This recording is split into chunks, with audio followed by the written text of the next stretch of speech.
Madalena Sem Filtro, capítulo 6. Quando vimos o Eterno.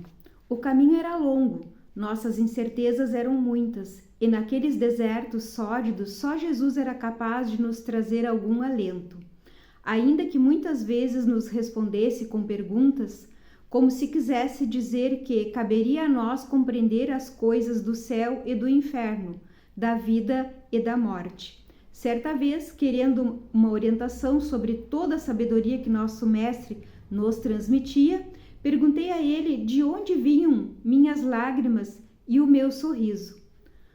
O corpo chora por causa de seus trabalhos e por causa do que ainda precisa ser feito, ele me respondeu.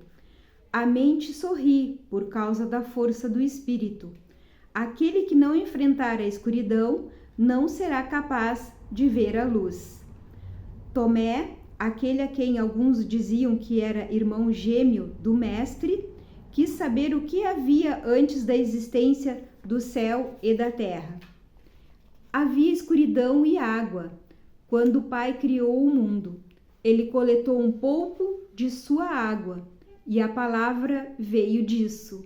Nosso mestre respondeu, e foi além, pois tinha sempre muito mais a nos dizer.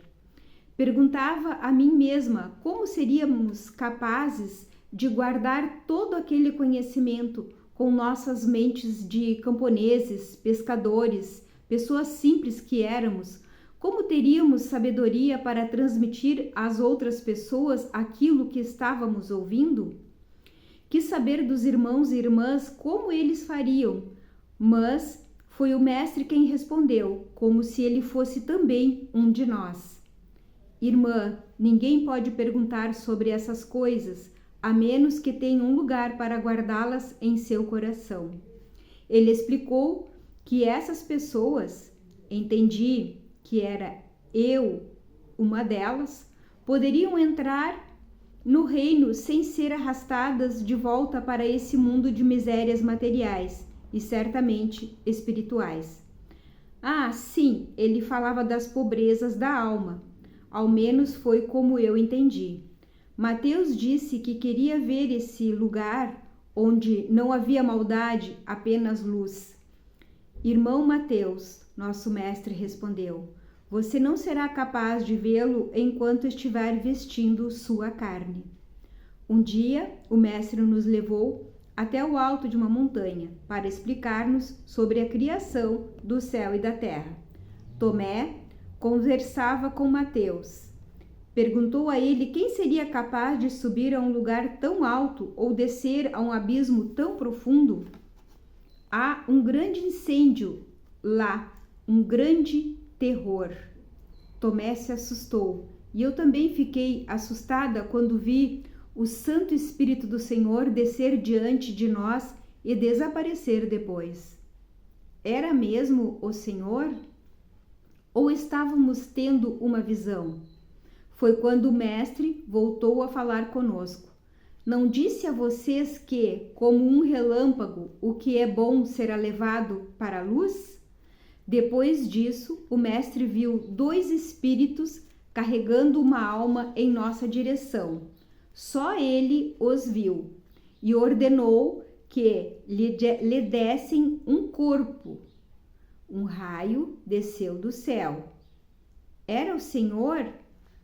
Naquele dia, Mateus, Tomé e eu tivemos certeza de que o abençoado havia aparecido diante de nós. E sempre me lembrei daquele momento. Sempre acreditei que tudo de mal que me aconteceu depois era fruto da inveja daqueles que sabiam que eu havia vivido algo muito especial. Não que eu tivesse sido escolhida de maneira alguma, mas a lembrança daquele dia na montanha nunca mais me saiu da cabeça.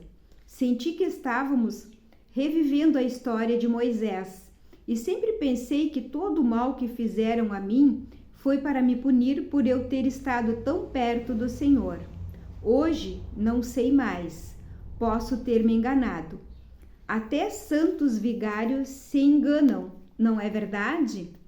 Naquela mesma época, eu disse ao mestre que conseguia ver a maldade que havia numa pessoa desde o primeiro momento. E o mestre, sempre muito sábio, muito mais do que nós, logo me explicou que minha capacidade de ver a maldade ou os demônios, como se dizia, era uma grande coisa, mas não era o mais importante. Quando você vir o Eterno, esta será a grande visão.